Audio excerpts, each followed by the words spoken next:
حضرت خواجہ باقی باللہ رحمۃ اللہ علیہ نے نان بائی کو توجہ کی تھی، وہ توجہ اتحادی تھی۔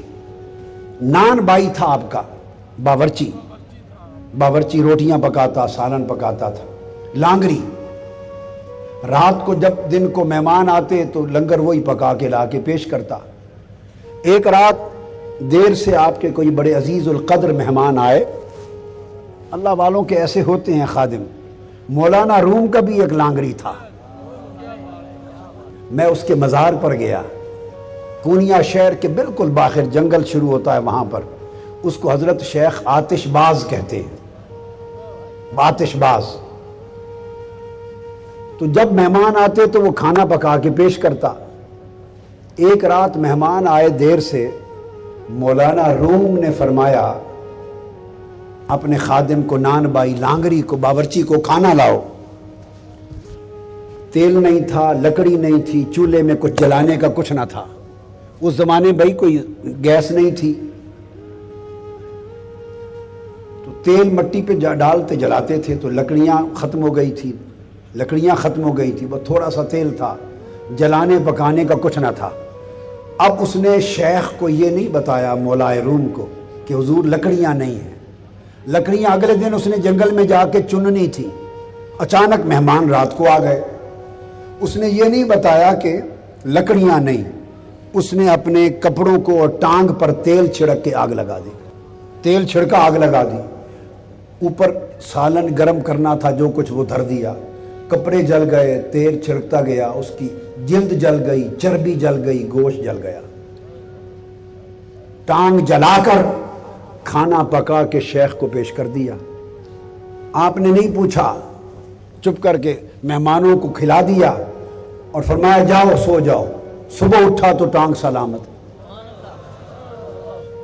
ٹانگ سلامت۔ اس نے پھر یہ وطیرہ کر لیا، جب کبھی مہمان آتے لکڑی نہ ہوتی وہ ٹانگ جلا دیتا، صبح اٹھتا ٹانگ سلامت ہوتی۔ جب کئی مرتبہ ایسا ہوا تو مولائے روم نے سینے سے لگا کے فیض یاب کر دیا، استقامت دیکھ لی۔ اس کو حضرت شیخ آتش باز کہتے ہیں، ان کا مزار کونیا میں باہر ہے۔ ایک 80 سالہ ایک مجاور اللہ والی فاطمہ نامی خاتون اس کی مجاور ہے، زیر زمین مزار ہے، اور روحانی طور پہ آج بھی رات مولائے روم حضرت شاہ شمس تبریز شیخ آتش باز کے دربار پہ رات کو مجلس کرتے ہیں۔ یہ ایک الگ باب ہے، رات کو مجلس کرتے، کچہری ہوتی ہے، ایسی خدمت کرنے والے اس طرح کا درجہ پاتے ہیں۔ تو یہ نان بائی لانگری حضرت خواجہ باقی باللہ رحمۃ اللہ علیہ کا، رات کو مہمان آ گئے، نان بائی اس لانگری نے خدمت کی، کھانا پیش کیا، حضرت خواجہ باقی باللہ رحمۃ اللہ علیہ خوش ہو گئے۔ جب خوش ہوئے تو آپ نے خوش ہو کے فرمایا اس باورچی کو بتاؤ کیا مانگتے ہو۔ سادہ آدمی تھا، اس نے کہہ دیا حضور اپنے جیسا بنا دے۔ سمجھ نہیں تھی ایسا کہنا ہے یا نہیں کہنا، آپ نے اسے چونکہ زبان کر لی تھی، توجہ اتحادی کی، اس کے باطن کو اپنے باطن سے رنگ دیا، اس کے ظاہر کو اپنے ظاہر سے رنگ دیا۔ جب باطن اور ظاہر دونوں رنگے جائیں تو ظاہر کی شکل بھی بدل جاتی ہے، اور شکل ایسی ہو جاتی ہے جیسے شیخ کی، اور دیکھنے والے کو یہ بھی پتہ نہیں چلتا کہ مرید کون ہے، شیخ کون ہے۔ یعنی ظاہر بھی اتنا بدل جاتا ہے، باطن تو بدلتا ہی ہے۔ تو نان بائی جب باہر نکلا توجہ اتحادی کے بعد تو پتہ نہیں چلتا تھا صبح کہ حضرت خواجہ باقی باللہ کون ہے اور باورچی کون ہے۔ شکل بھی بدل کے خواجہ باقی باللہ والی بن گئی تھی، رنگ روپ شکل سارا کچھ وہ بن گیا تھا۔ اب فرق صرف یہ رہ گیا تھا کہ باقی باللہ تو سمندروں کے سمندر پی کے ہضم کر کے بیٹھے تھے، اور اس نے تو بس ایسے ہی فیض پا لیا تھا توجہ سے، یہ برداشت نہ کر سکا، سو یہ مدہوش تھا، ایسے ڈولتا تھا، چکراتا تھا، توجہ اتحادی فیض کی لے لی، برداشت نہیں کر سکا، 3 دن مدہوشی میں رہا اور 3 دن بعد وصال فرما گیا۔ اب اس کی قبر بھی حضرت خواجہ باقی باللہ کے ساتھ ہے، میں حاضر ہوا وہاں، حضرت خواجہ باقی باللہ بھی اور حضرت نان بھائی بھی زیارت کی۔ اس کو کہتے ہیں توجہ، بولیے، اتحادی۔ اب توجہ اتحادی میں جب ظاہر توجہ کرنے والے کے ظاہر سے متحد ہو جاتا ہے اور باطن شیخ کے باطن سے متحد ہو جاتا ہے، تو اس اتحاد ظاہر و باطن کے نتیجے میں ظاہر کی شکل کا بھی رنگ روپ وہی ہو جاتا ہے جیسا شیخ کا ہے، عام آدمی کو پتہ نہیں چلتا۔ اب یہ ایک بات آپ ذہن میں رکھ لیں، اب بخاری شریف کی ایک حدیث سناتا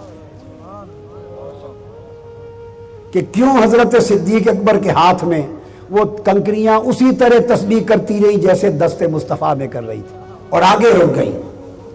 بخاری شریف میں ایک حدیث آئی ہے جس کو محدثین اور شارحین نے اپنے اپنے طریقے پر شرح کی ہے، میں اس کو طریقے عارفین پہ، طریقے صوفیاء پہ شرح کر رہا ہوں اس حدیث کی، عارفوں کے طریق پر، تصوف کے اصول پر۔ حدیث یہ ہے کہ جب آقا علیہ السلام ہجرت فرما کر مدینہ طیبہ، جو اس وقت ابھی یثرب تھا، پہنچے اور آقا علیہ السلام کے قدموں نے یثرب کو مدینہ بنا دیا، تو 18 دن 3 ہفتے کے قریب آقا علیہ السلام نے قباء کی بستی میں قیام کیا، معلوم ہے نا۔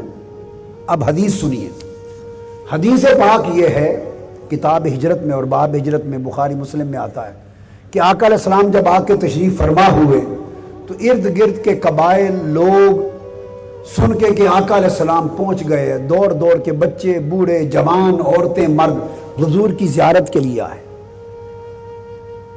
جب آپ کو دیکھنے کے لیے آئے تو آقا بھی تشریف فرما تھے، ابو بکر صدیق بھی حاضر تھے آقا کی خدمت میں۔ جنہوں نے آقا علیہ السلام کو دیکھا نہیں تھا ان میں سے کئیوں کو مغالطہ لگتا، کوئی حضور کے ہاتھ چومتا، کوئی حضرت ابو بکر صدیق کے ہاتھ چومتا۔ اب حدیث کی شرح کر رہا ہوں، یہ تو حدیث پاک ہے بخاری، کوئی آقا دو جہاں کے ہاتھ دست اقدس قدم چومتا، کوئی ابو بکر صدیق کی طرف لپکتا مسافہ کرنے چومنے کے لیے۔ کچھ دیر ایسا ہوتا رہا، پھر سیدنا صدیق اکبر نے یہ دیکھا تو کیا کیا، آپ اٹھے، آپ اپنی چادر لے کر آقا علیہ السلام کے سر انور کے اوپر تان کے کھڑے ہو گئے، چادر لے کے کھڑے ہو گئے ایسے سر پہ تان کر، پتہ چل جائے۔ پھر جو بھی آتا تو پھر ابو بکر صدیق کے ہاتھ چومنے کا تو سوال ہی پیدا نہیں ہوتا تھا، ہر کوئی سمجھ جاتا کہ یہ آقا، یہ مخدوم ہے جو حضور بیٹھے۔ اب یہ واقعہ بخاری شریف میں، مسلم میں صحیح سند کے ساتھ مروی ہے، کتاب الہجرت میں۔ اس پر علماء اور شارحین اور محدثین نے بحثیں کی، وہ چادر تان کے کیوں کھڑے ہو گئے؟ کئیوں نے یہ لکھا کہ دھوپ سے آقا علیہ السلام کو بچانے کے لیے، دھوپ تھی تو چادر اس لیے تانی کے دھوپ سے بچائیں۔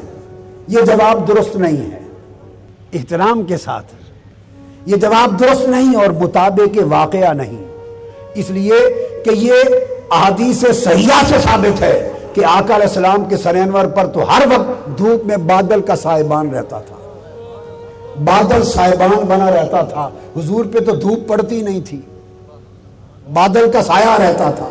تو جب ہر وقت بادل کا سایہ رہتا تھا، دھوپ پڑتی نہیں تھی، تو پھر دھوپ سے بچانے کے لیے چادر کیسی؟ اور یہ بھی نکتہ سمجھ لیں، یہ بات بعض اوقات ان لوگوں نے کہی جو آقا علیہ السلام کا سایہ مانتے ہیں۔ ہم کہتے ہیں آقا کا سایہ نہیں تھا، بعض علماء کہتے ہیں تھا، بعض علماء کہتے ہیں تھا۔ ہم نے جب احادیث سے ثابت کیا کہ نہیں تھا تو بعض علماء یہ جواب دیتے ہیں، غلطی سے، غلط جواب ہے، غلط ہے، وہ کہتے ہیں کہ وہ جو روایتوں میں آیا ہے کہ سایہ نہیں نظر آیا، اس کی وجہ یہ تھی کہ ہر وقت بادل سایہ کرتا تھا، تو بادل کی وجہ سے سایہ نہیں پڑتا تھا۔ تو جیسے بادل کی وجہ سے سایہ نہیں پڑتا تھا تو آج چادر کیوں تانی؟ بادل آج نہیں تھا، آج بادل نہیں تھا، آج بھی بادل تھا۔ تو اس کا مطلب یہ ہوا کہ دھوپ کی وجہ سے چادر تالنا دھوپ کی وجہ سے نہ تھا. پھر سبب کیا؟ پھر جو سیاق حدیث ہے، حدیث کا مضمون اس توجیہ کے خلاف ہے، کیونکہ مضمون میں پہلے آ چکا ہے کہ کچھ لوگ حضور سے آ کے ملتے، کچھ سیدنا ابوبکر صدیق سے مل رہے تھے. تو جب مضمون میں یہ بات آ گئی کہ مغالطہ لگ رہا تھا لوگوں کے، تو وجہ یہ تھی کہ جب دیکھتے تو مغالطہ لگتا. تو سیدنا صدیق اکبر دیکھ رہے تھے کہ بادل سایہ فگن ہے، مگر اس لیے چادر تان کے کھڑے ہوئے کہ لوگوں کو پتہ چل جائے کہ جو کھڑا ہے یہ خادم ہے، مخدوم وہ ہے جو بیٹھا ہے. اپنے آپ کو خادم خدمت گزار ظاہر کرنے کے لیے، حضور کا نوکر ظاہر کرنے کے لیے چادر تان کے کھڑے ہو گئے تاکہ لوگوں کو پتہ چلے کہ آقا یہ بیٹھے ہیں.